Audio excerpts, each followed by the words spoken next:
जय हिंद दोस्तों, welcome back to the smart eyes foundation. You are watching Pre-Secure with me, Raj Gaurav. On September 8, we will discuss current affairs MCQs, the MCQs related to these topics of current affairs from both prelims and mains perspective. हम इन current affairs के MCQs को prelims और mains दोनों perspective से UPSC और बाकी state PCS examinations के लिए करेंगे. So let's discuss the agenda for the day. The first topic which we will discuss today is foreigner tribunal. Foreigner tribunal, it was mentioned in the news recently Assam के perspective में और कई बाकी state के perspective में भी ये time to time आता है.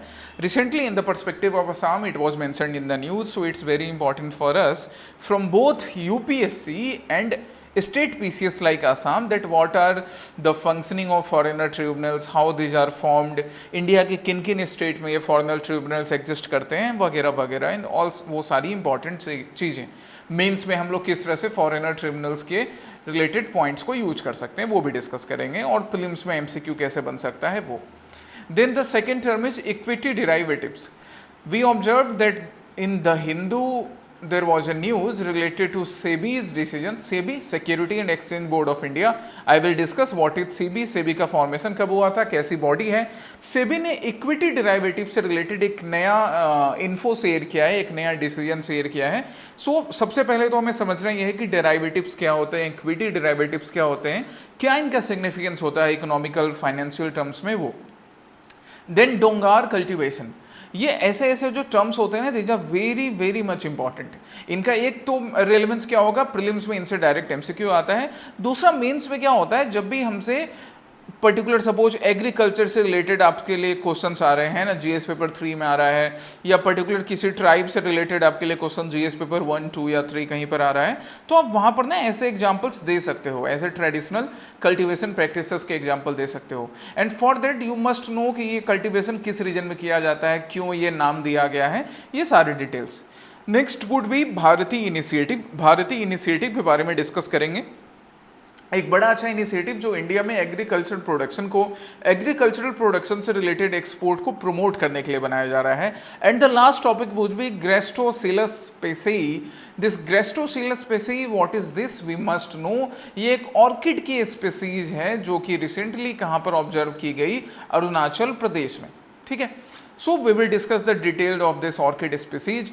देन हम लोग लास्ट जो हमारा प्री सिक्योर है. अच्छा, प्री सिक्योर के एक बार मैं फिर से बता दूं, जो लोगों ने प्री सिक्योर रिसेंटली देखना शुरू किया है, कि प्री सिक्योर का सेशन मैं तुम्हारे लिए मंडे टू फ्राइडे करवाता हूं.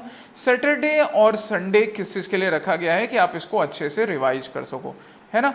डिटेल में करवाया जा रहा है, दैट्स वाई आपके रिवीजन के लिए भी सैटरडे संडे रखा गया है. संडे को वैसे भी आसाम प्रहरी में करवा रहा हूँ, तो आपके लिए सैटरडे और संडे रिवीजन के लिए और आसाम प्रहरी के लिए रखा गया है. ठीक है. सो लास्ट फ्राइडे सितंबर 5 को जो मैंने प्रैक्टिस क्वेश्चन दिया था उसे आज डिस्कस करेंगे और आज के न्यू प्रैक्टिस क्वेश्चंस होंगे. ये आज का एजेंडा होगा प्री सिक्योर का. Now come to the next topic. First question पर हम आते हैं. तो पहला क्वेश्चन हमारा किससे रिलेटेड था, फॉरेनर ट्रिब्यूनल से. क्यों? Because the Hindu is publishing this article. Foreigner tribunals can issue arrest warrants, send foreigners to detention centres. कि ये जो फॉरेनर ट्रिब्यूनल्स है ये अरेस्ट वारंट इशू कर सकते हैं एंड फॉरेनर्स को, मतलब वैसे इंडिविजुअल्स जो अपना जो भी नेसेसरी डॉक्यूमेंट्स हैं वैलिडेशन के लिए, अगर वो डॉक्यूमेंट्स नहीं दिखा सकते हैं तो उन्हें डिटेंशन सेंटर में भी भेजा जाएगा. सो ये द हिंदू यहाँ पर क्लियर कर रहा है. तो हमें एक नया अपडेट तो मिल गया. साथ ही यहाँ पे देखो सब हेडिंग क्या है, a new order gives foreigner tribunals power of a first class judicial magistrate. It bars foreigners from taking jobs in the field of defense, nuclear energy and human rights. कि जो हमारा जो नया डिसीजन है, जो नया ऑर्डर है, वो फॉरेनर ट्रिब्यूनल्स को फर्स्ट क्लास जुडिशियल मजिस्ट्रेट का भी राइट देता है. साथ ही साथ ये भी क्लैरिफाई किया जा रहा है कि जो फॉरेनर्स हैं they can not have job in the fields of nuclear energy, human rights and defence which are very crucial for any nation. Okay, let's see how the questions can be framed. कैसे question बनाया जा सकता है foreigner tribunal से. पहला statement क्या है, they are quasi judicial bodies. मतलब ये कंप्लीट जुडिशियल बॉडी नहीं है बट कुछ जुडिशियल फंक्शंस परफॉर्म करते हैं. क्या होती है क्वासी जुडिशियल बॉडी, ये भी मैंने तुम्हारे लिए एक्सप्लेन करके रखा है कि नॉन जुडिशियल एंटिटी है but they have some kind of authorities for taking decisions. जो जुडिशरी की जो बेसिक प्रिंसिपल है जस्टिस का, उसको बिल्कुल फॉलो करते हैं. ये डिटेल में अभी मैं डिस्कस करूंगा तुम्हारे साथ. and created under the Foreigners Act 1946. Yes, the statement is very much correct कि ये क्वासी जुडिशियल बॉडी हैं एंड इनको फॉरेनर्स एक्ट 1946 के अकॉर्डिंग क्रिएट किया गया था. करेक्ट है. Second, they exist only in Assam as of now though legally applicable across India. अब ये पॉइंट ना अगर आपको नहीं याद रहेगा तो आप कभी भी ऐसे रिलेटेड एमसीक्यूज नहीं बना सकते हैं या मेंस में फैक्ट नहीं लिख सकते हो. इसलिए इंपॉर्टेंट है प्रीसिक्योर को सिंसियरली देखना.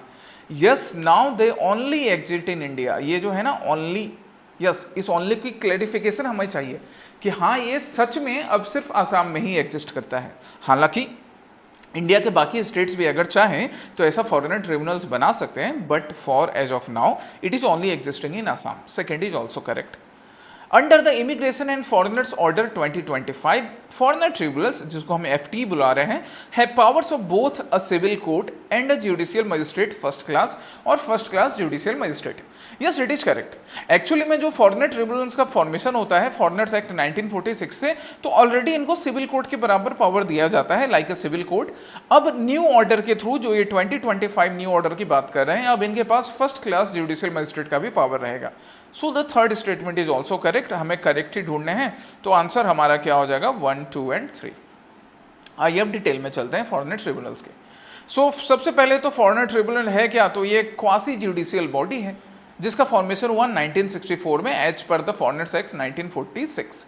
क्वासी जुडिशियल बॉडी मतलब नॉन जुडिशियल एंटिटी होती है जिसके पास कुछ पावर्स होते हैं, जैसे कि वो पेनल्टीज लगा सकता है ना, similar to a civil court. किस टाइप का यहाँ पावर दिया गया है इनको, सिविल कोर्ट के जैसा. But yes, they also follow the basic principle of natural justice. ये जुडिशियल सिस्टम का पार्ट नहीं है, ये सारी डिटेल्स याद रखो. These are not part of a traditional judicial system. जो हमारी क्वासी जुडिशियल बॉडी है वो जुडिशियल सिस्टम, जो ट्रेडिशनल जुडिशियल सिस्टम होता है जैसे सुप्रीम कोर्ट्स हो गए, हाई कोर्ट्स हो गए, सेशन कोर्ट हो गए, ये इनके पार्ट नहीं है, but still they follow the basic principle of natural justice. Okay, composition कैसे होता है, तो each foreigner tribunal is headed by a member drawn from जजेस, advocates, civil servants with judicial experience. मतलब इन मेंबर्स को लेकर फॉरेनर ट्रिब्यूनल बनाया जाता है. पावर इनको उसी ऑर्डर के अकॉर्डिंग मिलेगा कि ये सिविल कोर्ट की तरह मैटर्स को डील कर सकते हैं. और as per the new development, civil court के साथ साथ ये जो न्यू डेवलपमेंट यहाँ देखो, इमिग्रेशन एंड फॉरेनर्स ऑर्डर 2025 की बात करें तो सिविल कोर्ट के साथ साथ अब फर्स्ट क्लास जुडिशियल मजिस्ट्रेट के पावर भी इनके पास आ चुके हैं. ठीक है, चलिए अब हम ट्रिब्यूनल के फंक्शनिंग को देखें कि क्या क्या फंक्शनिंग है ट्रिब्यूनल का. तो tribunal is required to serve a notice to any individual, है ना, इन इंग्लिश में और official language of the state, कि भैया 10 दिन के अंदर तुम बताओ कि तुम फॉरेनर हो, इलीगली रह रहे हो या नहीं. अगर पर्सन 10 दिन में रिप्लाई करता है नहीं, तो फिर उसको एक और नोटिस दिया जाएगा एविडेंस के लिए. अगर उसके बाद भी नहीं देना, foreigner tribunal has to dispose a case within 60 days of reference. If the person fails to provide any proof of citizenship, then that person can be sent to detention center. उस person को detention centre में भेजा जा सकता है. अभी present existence क्या है, तो ओनली आसाम में मिल रहा है. बाकी स्टेट्स में इलीगल इमिग्रेंट से रिलेटेड जो भी इश्यू होते हैं उसको लोकल कोर्ट के सामने प्रेजेंट किया जाता है. As per the foreigners act 1946 उनको डील किया जाएगा लोकल कोर्ट में. हालांकि as per the 2019 amendment, the states have the power to form their own foreigner tribunals.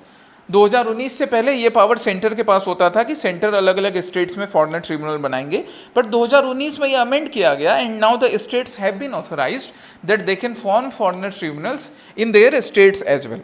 But फिर भी अभी सिर्फ आसाम में ही एग्जिस्ट करता है ये. पावर की बात करें तो फॉरेनर ट्रिब्यूनल्स के पास सिविल कोर्ट के पावर होते हैं and as per the recent development इनके पास फर्स्ट क्लास जुडिशियल मजिस्ट्रेट का भी पावर दिया गया है, जिससे कि ये समन कर सकते हैं, किसी भी पर्सन को discovery and production of document के लिए बता सकते हैं, कमीशन इशू कर सकते हैं ना, वारंट इशू कर सकते हैं अरेस्ट का. ये सारे नए नए पावर्स इनको दिए गए हैं, जिससे कि जो इलीगल सेटलर्स होते हैं या इलीगल फॉरेनर्स होते हैं उनके वजह से इंडिया में किसी भी टाइप के सिविलियन इशू नहीं अराइज हो, क्रिमिनल इशू नहीं अराइज हो. वो किसी ऐसे इंपॉर्टेंट मैटर्स जैसे डिफेंस रिलेटेड हो गया, न्यूक्लियर रिलेटेड हो गया या इवन सोशल वर्क से रिलेटेड मैटर्स हो गया, उसमें वो इलीगली नहीं इन्वॉल्व हो सके. इस पर्पस की वजह से फॉरेनर ट्रिब्यूनल्स को और ज़्यादा से ज़्यादा ताकत दिया जा रहा है और उन्हें ज़्यादा से ज़्यादा इनेबल किया जा रहा है. Okay, now come to the next topic. The next topic is related to equity derivatives. ये क्वेश्चन तुम्हें देखने में बड़ा सिंपल लग रहा होगा, पर इस क्वेश्चन को करने के लिए आपको इक्विटी डेरिवेटिव समझना पड़ेगा. खैर पहले हम देखें कि why this was in the news. तो द हिंदू बोल रहा है सेबी के डिसीजन के बारे में, that SEBI security and exchange board of India. ये देखिए सेबी क्या है, सेबी जिसका एस्टेब्लिशमेंट 1988 में हुआ था, तभी ये नॉन स्टैट्यूटरी बॉडी थी। ध्यान रखिएगा, सेबी का जब इनिशियल एस्टेब्लिशमेंट हुआ, इनिशियल एस्टेब्लिशमेंट, तब ये नॉन स्टैट्यूटरी बॉडी थी, है ना। So this thing should be kept in mind कि अगर कोई बॉडी शुरू में नॉन स्टैट्यूटरी है तो वो आगे स्टैट्यूटरी बन सकती है, लीगल स्टेटस दिया जा सकता है, जो कि 1992 में दिया गया सेबी एक्ट से। हेडक्वार्टर मुंबई महाराष्ट्र में है ना, मुंबई महाराष्ट्र, जहाँ भी गणपति पूजा संपन्न हुई, गणपति जी की पूजा हर जगह पर, गणपति बप्पा मौर्य, उनका आशीर्वाद बना रहे सब पर। मोटो क्या है सेबी का? To protect the interest of investors in securities and to promote the development and to regulate the security market. मतलब ये जो सिक्योरिटी मार्केट है, जहाँ पे डिफरेंट इन्वेस्टर्स अपना पैसा इन्वेस्ट करते हैं, उनको सिक्योर करना। जैसे कि इंडिया में सिक्योरिटी मार्केट, इंडिया में जो हमारा जो फाइनेंशियल मार्केट है, सिक्योरिटी मार्केट है, जहाँ पर ट्रेडिंग होती है, वो बिना किसी डिस्टर्बेंस के चल सके। सो सेबी का फ्रेमवर्क इंट्राडे डेरिवेटिव्स पोजीशंस के बारे में आया था। इंट्राडे और इंटरडे क्या होता है वो भी मैंने डिटेल में आपके लिए यहाँ मेंशन करके रखा है, इंट्राडे और इंटरडे। पहले हम जरा इस क्वेश्चन पर आ जाते हैं। क्वेश्चन हमारे लिए क्या बन रहा था, that which of the following is not an advantage of equity derivatives. पहला क्या है, portfolio diversification. Actually this is an advantage of equity derivatives. Equity derivative से आपका मतलब किसी भी इन्वेस्टर का पोर्टफोलियो डाइवर्स होता है, एक्चुअली इट बिकम्स पॉसिबल। सो ये तो सही बात हो गया, हमें नॉट ढूंढना था, इसलिए ए आंसर नहीं होगा। ये सही स्टेटमेंट है पर आंसर नहीं होगा। दूसरा क्या, हेजिंग अगेंस्ट प्राइस वॉलेटिलिटी। बिल्कुल, इक्विटी डेरिवेटिव से इन्वेस्टर प्राइस वॉलेटिलिटी, जब प्राइस वॉलेटिलिटी आती है, जब प्राइस वॉलेटाइल होता है इक्विटीज का, देन उस केस में भी वो अपने जो भी उसका फंड है उसको सिक्योर कर सकता है। So second is also correct, but ये आंसर नहीं हो पाएगा क्योंकि नॉट ढूंढना था। Guaranteed profits irrespective of market condition. ऐसा तो जब भी हम म्यूचुअल फंड का ऐड देखते हैं तब भी बोलता है ना कि प्रॉफिट्स आर या mutual fund are based on market condition, फलाना चिलाना जल्दी से बोल देता है। तो गारंटीड प्रॉफिट आपको मिलने के चांस नहीं है। गारंटीड प्रॉफिट जो मिले इसकी कोई प्रॉमिस नहीं होती है गाइज, है ना। ये स्टेटमेंट रॉन्ग है, हमारा आंसर भी यही हो जाएगा।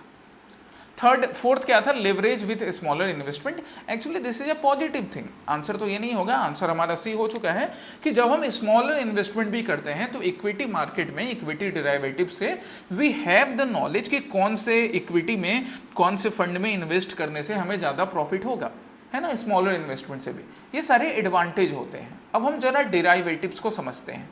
डेरिवेटिव समझने के लिए इस वर्ड को समझो, क्या है डिराइव।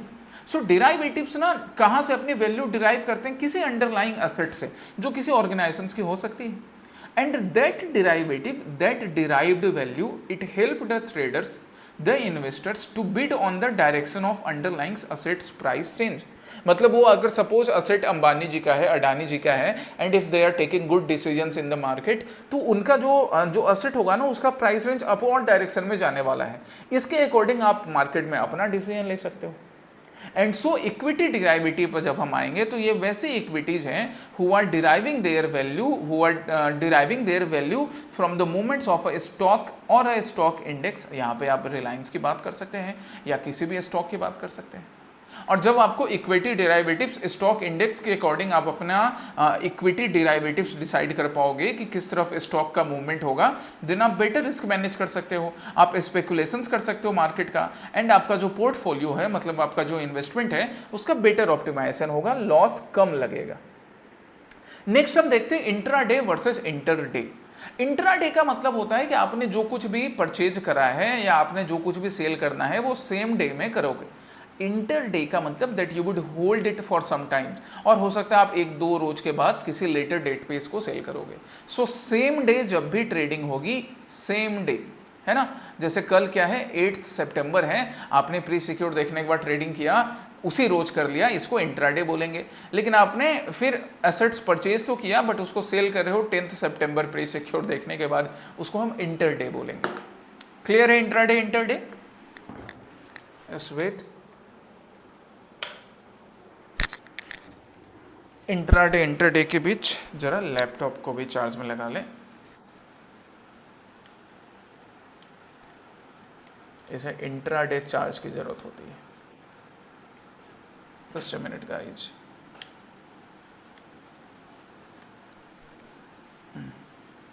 Now good.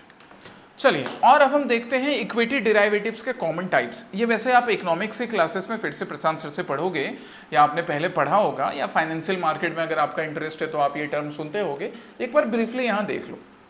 4 टाइप होते हैं इक्विटी डिराइवेटिव्स के। एक होता है future contract, options, swaps and forwards. These are the 4 basic types. ज़्यादा इनके डिटेल्स याद करने की जरूरत नहीं है, बस इनके नाम अभी के लिए पढ़िए। जैसे कुछ डिटेल्स मैंने तुम्हारे लिए समझा रखा है कि अब फ्यूचर कॉन्ट्रैक्ट क्या हो गया। तो फ्यूचर कॉन्ट्रैक्ट क्या होता है, they obligate the buyer to purchase and the seller to sell and underlying equity assets at a predetermined price and future date. मतलब प्राइस आज ही 8 सितंबर को डिसाइड हो गया, लेकिन वो सेल किया जाएगा कब, 10 सितंबर को। फ्यूचर कॉन्ट्रैक्ट बोलेंगे। ऑप्शंस क्या होता है, it give the holder the right but not the obligation two by or sell an underlying stock or index at a specified price before or on a specific expiration date। Options future contract से थोड़ा different होगा। ये holder को, मतलब अगर आपके पास वो equity है, then you would have the right, आपके पास ये राइट रहेगा, बट ऑब्लिगेशन नहीं रहेगा बाई करने का, जिसको कॉल ऑप्शन बुलाया जाता है ना, सेल करने का, जिसको पुट ऑप्शन बुलाया जाता है। उसी तरह से स्वैप्स एंड फॉरवर्ड्स, ये भी 2 अलग अलग इक्विटी डिराइवेटिव्स हैं। एडवांटेज ऑफ इक्विटी डिराइवेटिव्स क्या होता है, इक्विटी डिराइवेटिव्स क्यों नेसेसरी हैं, तो इससे ज़्यादा लेवरेज मिलता है इन्वेस्टर को, है ना, प्राइस वॉलेटिलिटी के अगेंस्ट उसको सपोर्ट मिलता है, उसका पोर्टफोलियो डाइवर्स हो सकता है, लिक्विडिटी रहती है मार्केट में, छोटे छोटे इन्वेस्टर्स भी आके इन्वेस्ट कर सकते हैं, and those investors, specially those small investors, they can better manage the risk. Better risk manage करने के वजह से स्मॉल इन्वेस्टर्स भी पैसे अर्न कर सकते हैं, फाइनेंशियल मार्केट में लिक्विडिटी बनी रहेगी, और किसी भी पर्टिकुलर इन्वेस्टर्स के या पर्टिकुलर ग्रुप का मोनोपोली नहीं बनता है। चलिए, now come to the next topic, Dongar cultivation. Next topic है डोंगार कल्टीवेशन पर। यहां पे हम डाउन टू अर्थ की बात कर रहे हैं। Down to earth, a very important portal for civil services preparation, है ना। यहाँ पे आपको एग्रीकल्चर, वाटर, क्लाइमेट, इन सबसे रिलेटेड बड़े अच्छे इंपॉर्टेंट डाटा मिलेंगे। सो हम लोग यहाँ पर डाउन टू अर्थ में क्या बात कर रहे हैं, ओडिशाज डोंगार कल्टीवेशन। मतलब ये जो डोंगार कल्टीवेशन है, ये कहाँ प्रैक्टिस किया जा रहा है भैया, उड़ीसा में प्रैक्टिस किया जा रहा है। And what is written that the people are facing threat, this Dongar cultivation is facing threat due to monoculture cultivation of eucalyptus. Monoculture, जहाँ पे पर्टिकुलर एक ही क्रॉप का कल्टीवेशन किया जाएगा, जैसे यूकेलिप्टस प्लांट का कल्टीवेशन किया जा रहा है जिससे कि पेपर इंडस्ट्री को फायदा हो, उसके वजह से जो डोंगार कल्टीवेशन है उड़ीसा के ट्राइबल्स का, वो थ्रेट फेस कर रहा है। तो डाउन टू अर्थ ने बोला कि ऐसा नहीं होना चाहिए। क्यों नहीं होना चाहिए वो अभी हम डिस्कस करेंगे, बट पहले ये क्वेश्चन देखें। पहला क्वेश्चन क्या है डोंगार कल्टीवेशन से रिलेटेड, पहला question, that it is a mixed cropping system where multiple crops like millets, pulses, oil seeds are grown together. देखो, अब ये स्टेटमेंट सही तो है, बट इसको कैसे हम याद रख सकेंगे, ऐसे याद रखो कि डोंगार कल्टीवेशन ये ट्राइबल कम्युनिटी प्रैक्टिस करती है ना। ट्राइबल कम्युनिटी जब भी प्रैक्टिस करेंगे ना, तो ट्राइबल कम्युनिटी में एक अच्छी बात क्या होती है कि they are more connected to the nature, nature के साथ ज्यादा कनेक्टेड होते हैं, and that's why they understand that mix cropping system is actually better not only for getting more profits but also for the overall productivity of the soil. Soil के particular कोई nutrient भी खत्म नहीं होते हैं जब हम मिक्स्ड क्रॉपिंग करते हैं, and that's why this statement is correct. हाँ जी, ये स्टेटमेंट करेक्ट है। सेकंड क्या, the Kond tribal community has traditionally practised cultivation on Dongar और upland plots in Madhya Pradesh. ये स्टेटमेंट ना पार्सली करेक्ट है, पार्सली इनकरेक्ट भी है। क्यों? क्योंकि मध्य प्रदेश में नहीं, अभी हमने इस न्यूज़पेपर की क्लिपिंग में भी देखा, कहाँ पर भैया, उड़ीसा में। सो डोंगार कल्टीवेशन मध्य प्रदेश में नहीं किया जाता है। हाँ, मध्य प्रदेश में भी ट्राइबल कम्युनिटी कई ट्रेडिशनल कल्टीवेशन करती हैं। चलो, आज के लिए पहला प्रैक्टिस क्वेश्चन तुम्हारे लिए क्या हो गया कि तुम पहले ये ढूंढोगे, traditional agricultural practices in different states. अलग अलग स्टेट्स में या अलग अलग यूनियन टेरिटोरीज में मुझे 2-4 नाम बताओगे। मध्य प्रदेश में एक ट्रेडिशनल प्रैक्टिस किया जाता है, ट्रेडिशनल एग्रीकल्चरल प्रैक्टिस है मध्य प्रदेश के ट्राइब का, बड़ा इंपॉर्टेंट है, यू वुड टेल मी। सो पहला जो सेकंड स्टेटमेंट है ओवरऑल तो रॉन्ग हो चुका है, बट यहां तक सही है कि कोंड ट्राइबल कम्युनिटी स्पेशली उड़ीसा की, they practice this cultivation on upland plots, जिसको कि हम डोंगार बुलाते हैं। मतलब ये पिक्चर देखो, यहाँ पे ये जो औरत जा रही हैं, तो आगे जाकर ये धीरे धीरे जो पहाड़ आपको दिख रहे हैं ना, उसके जो अपलैंड पार्ट है, पहाड़ों पे चढ़ने वाला जो हिस्सा है, राइट, यही इसी जो अपलैंड पार्ट होता है पहाड़ों का, इसको डोंगार बोला जाता है ना, लोकल टर्म्स में डोंगार, अदरवाइज इंग्लिश में बोले तो अपलैंड प्लॉट्स। थर्ड क्या, due to spread of monoculture specially eucalyptus the age old Dongar practice is now in danger, yes we have seen it. Not correct पूछ रहा था, गलती से 1 and 3 मत चूज कर लेना, ये गलत आंसर होगा। नॉट करेक्ट माने 2 ओनली, है ना, ये सारी चीज ध्यान में रखनी है। नेक्स्ट अब हम डोंगार कल्टीवेशन पर आते हैं ना, ये not correct, correct, in keywords पे बड़ा ध्यान दो गाइस, प्रीलिम्स में ये बड़े इंपॉर्टेंट होते हैं। अब हम डोंगार कल्टीवेशन को और डिटेल में देखते हैं कि अच्छा भाई ये क्या कह रहा है डोंगार कल्टीवेशन। तो डोंगार कल्टीवेशन एक ट्रेडिशनल मिक्स्ड क्रॉपिंग सिस्टम है which is practised by the tribal communities in Odisha, specially the Kond community, जो रायगढ़ एंड नियमगिरी हिल्स वाले रीजन में मिलती है। ये इनके सोशियो इकोनॉमिक इकोलॉजिकल फैब्रिक का भी पार्ट है। It means they are not doing it just for the subsistence, सिर्फ पेट भरने के लिए नहीं, इकोनॉमी के लिए नहीं, अपने सोशल कल्चरल प्रैक्टिस के लिए भी फॉलो करते हैं ये लोग।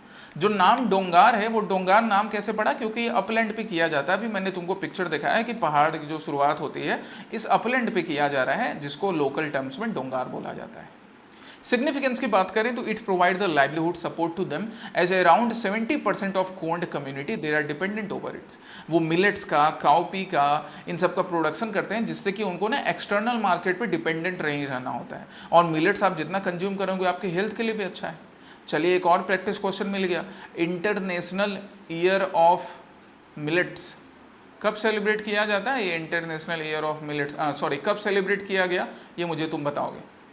दूसरा इसका सिग्निफिकेंस क्या हो गया, कम्युनिटी बेस्ड सिस्टम। कोंड का एक कुटुंब सिस्टम है। कुटुंब मतलब क्या होता है? परिवार। पहले भी मैंने तुम्हें बताया ना, वसुधैव कुटुंबकम, वसुधैव कुटुंबकम की माने वसुधैव कुटुंबकम क्या मतलब होता है? वसुधैव कुटुंबकम का whole world is one family, ऐसे रटना नहीं है, ऐसे समझ रहे हैं। वसुधैव कुटुंबकम संस्कृत है जिसमें वसुधा शब्द है। वसुधा मतलब पृथ्वी, कुटुंब मतलब परिवार, मतलब पृथ्वी पर रहने वाले सारे लोग परिवार हैं।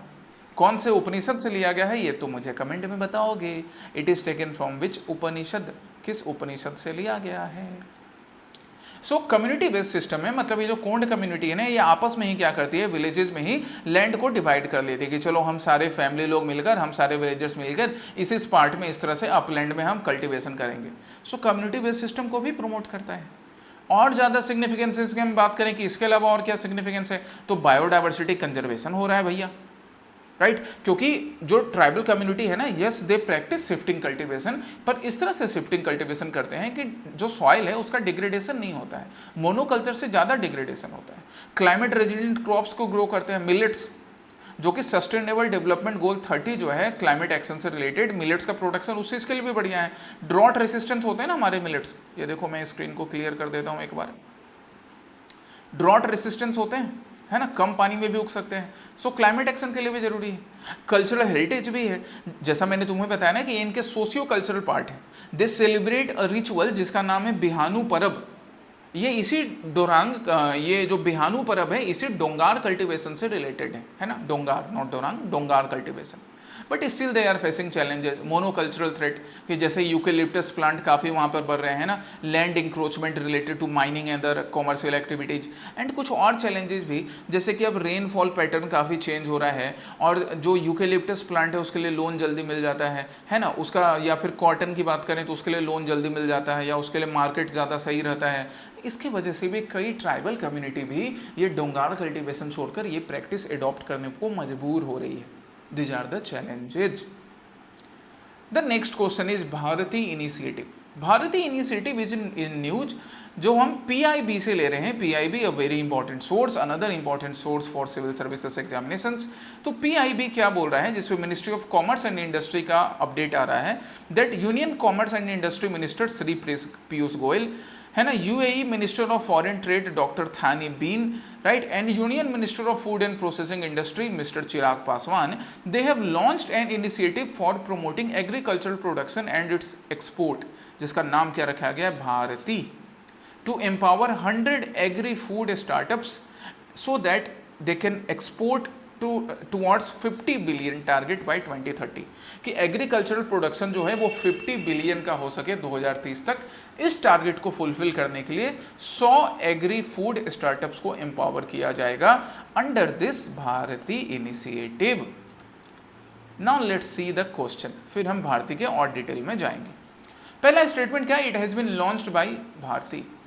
मेरे एक जूनियर का भी नाम है मधुकर भारती, कहाँ है ये लड़का आजकल।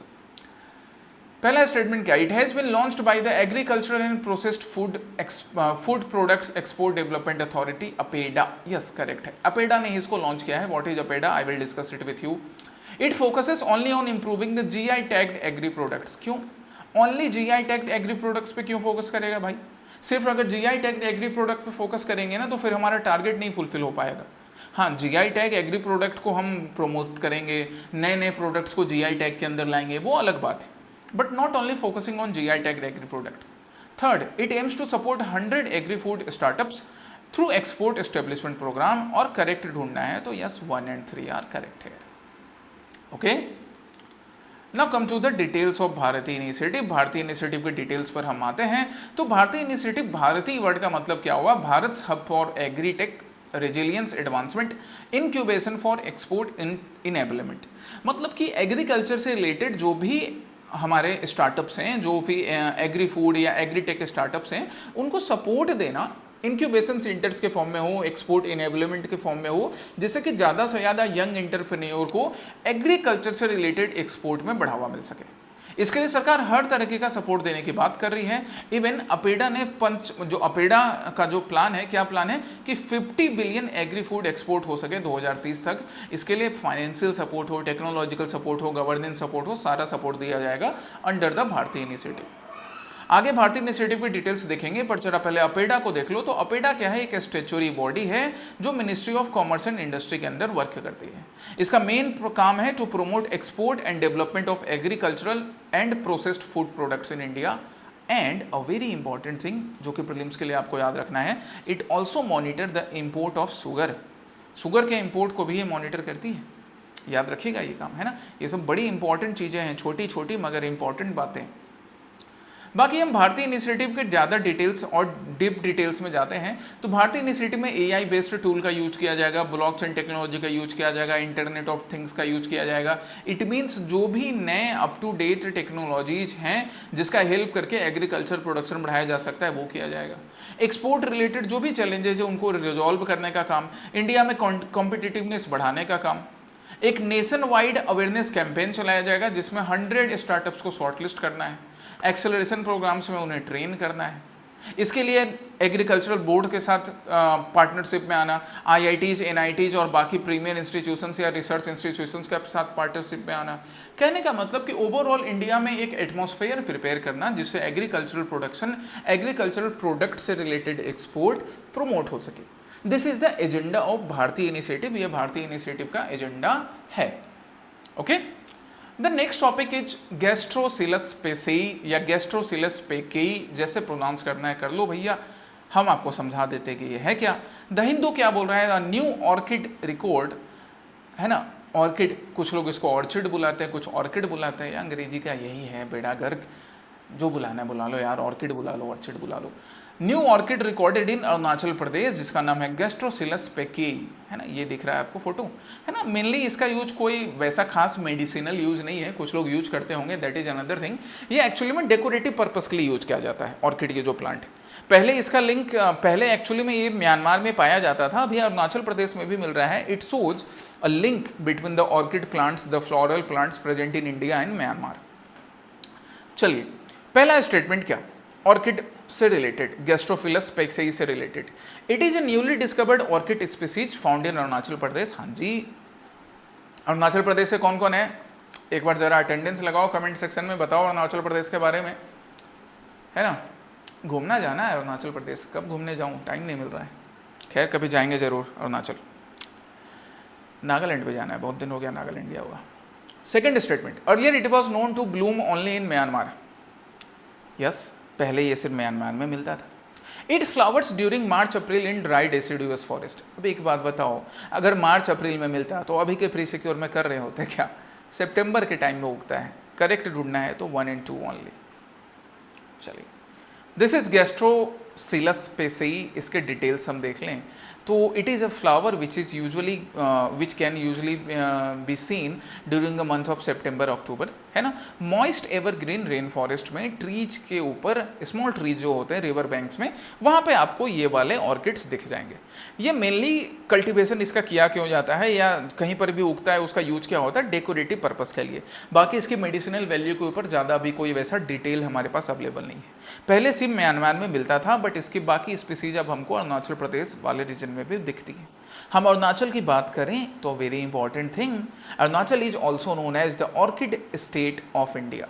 वाह कितनी बढ़िया बात है। As it boast approximately 60% of country's orchid varieties, मतलब लगभग 60% ऑर्किड वेराइटीज इंडिया की अरुणाचल प्रदेश में मिलती है। बहुत अच्छी बात है। अरुणाचल प्रदेश को हम एक और नाम से जानते हैं, क्या है वो नाम? चलो अब हम ऑर्किड के बारे में, ये मुझे नाम बताओगे, Arunachal Pradesh is also known by which name? एक तो ऑर्किड स्टेट हो गया, एक दूसरा नाम भी है। खैर हम गेस्ट्रोसिलस की बात करें तो इसका पहला रिकॉर्ड हमें 1825 में मिला था, है ना। ये सब ट्रॉपिकल टेम्परेट ट्रॉपिकल क्लाइमेट में मिलता है।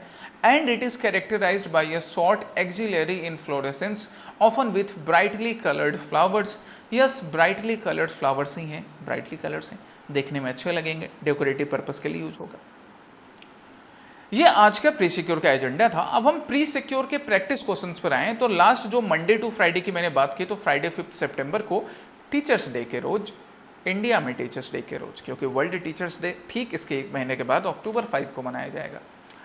तो मैंने प्रैक्टिस क्वेश्चन पहला क्या दिया था, भाषणी ऐप के ऊपर। भाषणी ऐप क्या है? It is an AI based language translation tool design to facilitate real time translation of Indian language. Yes, it is correct.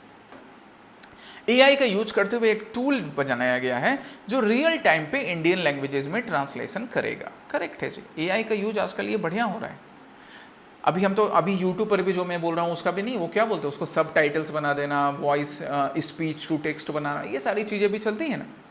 Second क्या, it aims to provide translation service in 22 scheduled Indian languages. Yes correct. Sabhasaar, इसके बारे में भी पहले तुम्हें मैं pre secure में बता चुका हूँ। सभासार मतलब हमारे जो ग्राम पंचायत होते हैं उस सभा के सार को रिप्रेजेंट करना। ग्राम पंचायत में, ग्राम सभा में जो भी मीटिंग हो रही है उसका सार मतलब उसका इसेंस है ना, उसकी समरी, उसको रिप्रेजेंट करना। So this Sabhasaar app which has been also based on AI to generate structured minutes of meetings from Gram Sabha videos and audio recordings is built on Bhasani. Yes, Gram Sabha की जो video and audio recordings हैं उनका minutes of the meeting prepare करना text के form में, वो भी नहीं भाषणी ऐप के अकॉर्डिंग ही किया जा रहा है। All of the above are correct. मतलब एक AI बेस्ड ऐप दूसरे AI बेस्ड ऐप के लिए इंपॉर्टेंट हो जाता है। ठीक है, ये सारे एग्जांपल्स मेंस में भी यूज कर सकते हो ना गवर्नेंस के आंसर लिखने में। दूसरा क्वेश्चन था गुड्स एंड सर्विस टैक्स के लेकर। तो गुड्स एंड सर्विस टैक्स में जो चेंजेस हुए, इसलिए मैंने पहला क्वेश्चन जो इस पे एक क्वेश्चन दिया प्रैक्टिस क्वेश्चन। पहला स्टेटमेंट क्या था, it was introduce through 122nd amendment bill and came into effect with 101st constitutional amendment act 2017। Yes it is correct. Bill 102nd amendment bill था, पर जब ये एक्ट बना तब वो 101st कॉन्स्टिट्यूशनल अमेंडमेंट एक्ट के अकॉर्डिंग बनता है। ये डिफरेंस देखो इस वजह से होता है क्योंकि हर बिल एक्ट में कन्वर्ट हो ये जरूरी नहीं है। दैट्स वाई बिल का नंबर और एक्ट के नंबर में आपको डिफरेंस मिलेंगे, तो कंफ्यूज ना हो। बाकी इन बिल्स के बारे में किस तरह से एक्ट्स बनते हैं, कितने % वोट चाहिए थे, कितना कंसेंट चाहिए था स्टेट का, ये सब आशीर्वाद सर आपको पॉलिटी की क्लासेस में बताएंगे। दूसरा statement, the GST council the primary body of GST policy making and rate decision established under article 280 of the constitution. ना भैया, article 279A of the constitution, क्योंकि आर्टिकल 280 के अकॉर्डिंग क्या बनता है बताओ, पॉज कर लो स्क्रीन को और बताओ। पॉज कर लिए? फाइनेंस कमीशन, है ना, फाइनेंस कमीशन का फॉर्मेशन होता है आर्टिकल 280 के according. So second is wrong. ये थोड़ा ऑप्शंस में गलती थी, मैंने ऑप्शंस चेंज कर दिए अभी आपके लिए, अभी आंसर मिल जाएगा। आंसर तो तब भी तुमने ढूंढ लिया था, बस ऑप्शंस में थोड़े टाइपिंग एरर हुए थे मेरे से ही, जो मैंने सही कर दिया है। So second is wrong. Third क्या, the GST council will consist of union finance minister, union minister of state for revenue and state finance minister. Yes it is correct. So अगर करेक्ट की बात करें तो 1 and 3 only are the correct answer. बाकी GST के बारे में detail में इसका इकोनॉमिक पर्सपेक्टिव आप इकोनॉमिक्स की क्लासेस में प्रशांत सर से पढ़ोगे, और political perspective related to the bill and the act and how much consent was required, ये पॉलिटी के क्लासेस में आपको पढ़ाया जाएगा, आशीर्वाद सर पढ़ाएंगे। आज के लिए प्रैक्टिस क्वेश्चन पहला है unlawful activities prevention act UAPA के ऊपर, ये न्यूज में था। तो हम अब इसको सिविल सर्विसेज के लिए इससे क्वेश्चन कैसे बन सकता है वो देखेंगे, क्योंकि पहले भी इससे प्रीलिम्स और मेंस में क्वेश्चन पूछे गए हैं, आगे भी पूछ सकते हैं, इसलिए आपको ये मालूम होना चाहिए। कल मैं डिस्कस करूंगा। और दूसरा प्रैक्टिस क्वेश्चन है H1B वीजा प्रोग्राम। वैसे आजकल डोनाल्ड चचा जो हैं उनके तेवर थोड़े बदले बदले हुए हैं, उनके ऊपर ये गाना बड़ा सूट करता है, क्या से क्या हो गए देखते देखते। हाँ, तो क्या से क्या हो गया देखते देखते वही चल रहा है, बट उनके पहले का मिजाज और अभी प्रेजेंट के मिजाज के वैसे ये H1B वीज़ा प्रोग्राम न्यूज में था। तो आप इसका डिटेल में जाओ और इस क्वेश्चन का आंसर करो। ध्यान देना, नॉट करेक्ट पूछ रहा हूँ, आंसर में नॉट करेक्ट करेक्ट इन सब पे बड़ा ध्यान देने की जरूरत है।